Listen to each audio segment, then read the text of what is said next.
మీకు ఒక breaking news చెప్పనా? మీరు అసలు అజ్ఞాతంలోకి వెళ్ళిపోయారట, బయట తిరగట్లేదట, ఎక్కడో దాక్కున్నారట, మిమ్మల్ని కనిపెట్టడానికి చాలా ప్రయత్నాలు చేస్తున్నారట. వాస్తవా? ఇది పెద్ద ఎత్తున వైరల్ అవుతున్న ఐటమ్ ఇది కొన్ని మీడియా సంస్థల్లో. మొన్న హెచ్ఎం టీవీలో కూడా చూశాను. సరే, ఓకే, నేను పేర్లు చెప్పాలండి, నేను కొన్ని చూశాను. మరి వాళ్ళకి అంత సరదా ఏంటో నాకు అర్థం కాలేదు. నా care of address national highway Tekkali national హైవేలోనే నా బిల్డింగ్ ఉంటుంది. అక్కడే నా కార్యాలయం, అక్కడే 24 గంటలు ఉంటాను. ప్రజలకు అందుబాటులో ఉంటున్నాను. ఏ సమస్య వచ్చినా వింటున్నాం, పరిష్కరించగలిగినంత వరకు పరిష్కరించగలుగుతున్నాం, లేదంటే అవదు అని చెప్పగలుగుతున్నాం. అందుబాటులోనే ఉన్నాను. ప్రతి డిబేట్లో కూడా పాల్గొంటున్నాను. మీ స్టూడియోకి కూడా వచ్చి డిబేట్లో పాల్గొన్నాను. చాలా డిబేట్స్లో ఈ మధ్య పాల్గొని సమాధానాలు చెప్తున్నాను నాకు తోచిన విధంగా. మరి ఆ హెచ్ఎం టీవీకి నేను ఎందుకు కనపడలేదు నాకు అర్థం కాలేదు. వాళ్ళకి ఏంటి సరదావో నాకు అర్థం కాలేదు. నేను ఎక్కడికి పోలేదు సార్, పోవాల్సిన అవసరమే లేదు సార్. రాజకీయాల్లో ఇప్పటికి నేనైతే వ్యక్తిగతంగా 25 సంవత్సరాలు అయింది.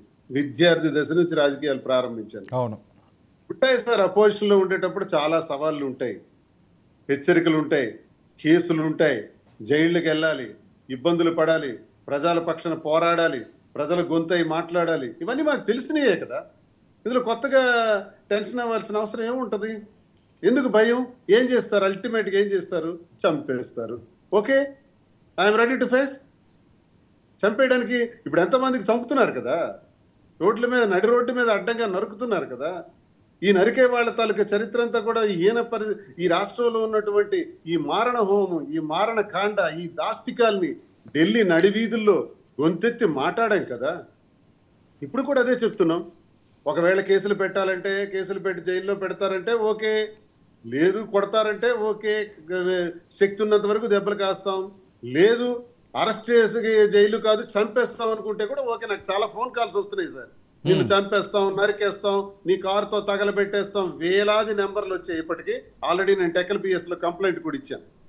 ఇవన్నీ నిజమే. మాకు బెదిరింపులు, అదిరింపులు ఇవన్నీ నిజమే, జరుగుతున్నాయే, అబద్ధమే కాదు. మీరు అడుగుతున్నటువంటి మాటకు నా సమాధానంగా. కానీ భయపడి పారిపోయే పరిస్థితి లేదు అని ఖచ్చితంగా చెబుతున్నా.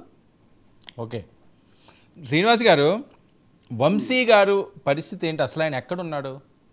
పేర్ని నాని గారు వంశీ గారిని, కొడాలి నాని గారిని దాచారు అని చెప్పి సాక్షాత్తు మంత్రి చెప్పాడు. ఇది ఏదో మీడియాలో వచ్చిందంటే సరే, ఏదో చెప్పారు అనుకోవచ్చు, సోషల్ మీడియాలో వైరల్ అయిందంటే ఎవడో నచ్చనోడు పోస్ట్ పెట్టాడు అనుకోవచ్చు.